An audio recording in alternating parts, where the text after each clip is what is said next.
सो अभी सोनम वांगचुक का 28th day of food fasting protest ख़त्म होने जा रहा है। मैं शुरू से शुरू करता हूँ तुम्हें इसके बारे में बताना। सो अभी एक बिल इंट्रोड्यूस हुआ था FCRA 2026।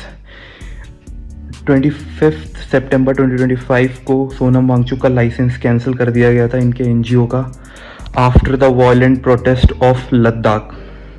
ओके, अभी तुम्हें थोड़ा थोड़ा समझ में आ रहा होगा, पर जो मैं तुम्हें अब बताने वाला हूँ तुम्हें पूरी चीज़ें समझ में आ जाएंगी। एक कंपनी थी स्टेरलाइट कॉपर करके। यहाँ के जो आसपास के लोग थे, जो NGOs के लोग थे, उन्होंने इतना वायलेंट प्रोटेस्ट करा कि उस कंपनी को बंद करना पड़ गया।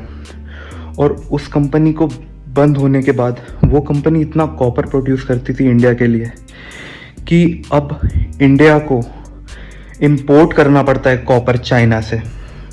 Just think about it for a second. कोई बाहर से, और ऐसा आया भी है कि लंदन बेस्ड एक कंपनी थी, हो सकता है चाइना लंदन से फंडिंग करता हो, क्योंकि at the end of the day China को तो फ़ायदा हो ही रहा है ना, क्योंकि हम कॉपर इंपोर्ट कर रहे हैं। वो कंपनी जैसे बंद हुई स्टेरलाइट कॉपर, इसको एक बार आप सर्च करना गूगल में। अभी थोड़े समय पहले एक मूवी रिलीज हुई थी 3 इडियट्स करके। उस मूवी ने 20 से 25 करोड़ रुपए चाइना से निकाले थे। जो चाइना इंस्टाग्राम और यूट्यूब को बैन कर देता है, उसने इस मूवी को क्यों बैन नहीं करा? अभी दलाई लामा से लेडी गागा मिलने गई थी, तो चाइना ने उस लेडी गागा को बैन कर दिया था अपने यहाँ आने से कि आप हमारे यहाँ पे आओ मत। सोचो, तिब्बत पे चाइना ने खुद कब्जा करा। एक तो चोरी, ऊपर से सीना चोरी, ऊपर से दलाई लामा जो प्रोटेस्ट कर रहे हैं हमारे अपनी मातृभूमि के लिए, वो जो प्रोटेस्ट कर रहे हैं उनसे जो जाके मिल रहा है, उनको तक चाइना बैन कर दे रहा है। भाई जरा सोचो। मेरे को तो ऐसा लगता है अभी जैसे मूवी रिलीज हुई थी धुरंधर, अगर जैसे मैं चाइना होता तो Pakistan is like India for me. तो बिल्कुल ही जाके वहाँ पे अपने MSS के एजेंट, जो कि चाइनीज इंटेलिजेंस एजेंसी है, उसके एजेंट में क्यों नहीं वहाँ पे भेजता।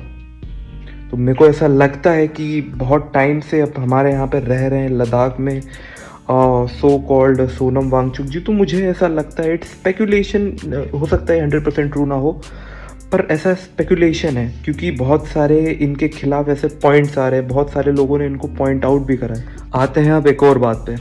अभी एक भाई कुछ टट पूंजी वहाँ पे स्टेज पे चढ़ गए थे, एक मोटा हाथी भी ऊपर चढ़ गया था, बोल रहा था भाई कि सीता के पति ने, नीता के पति ने, कुछ तो घटिया सा राइम करने की कोशिश करी थी अगर बताऊं तो।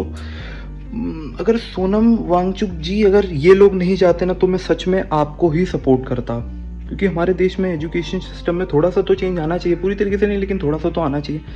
अगर वो लोग नहीं जाते तो मैं आपको ही सपोर्ट करता, पर ऐसे एंटी नेशनलिस्ट घुस गए ना वहाँ पे।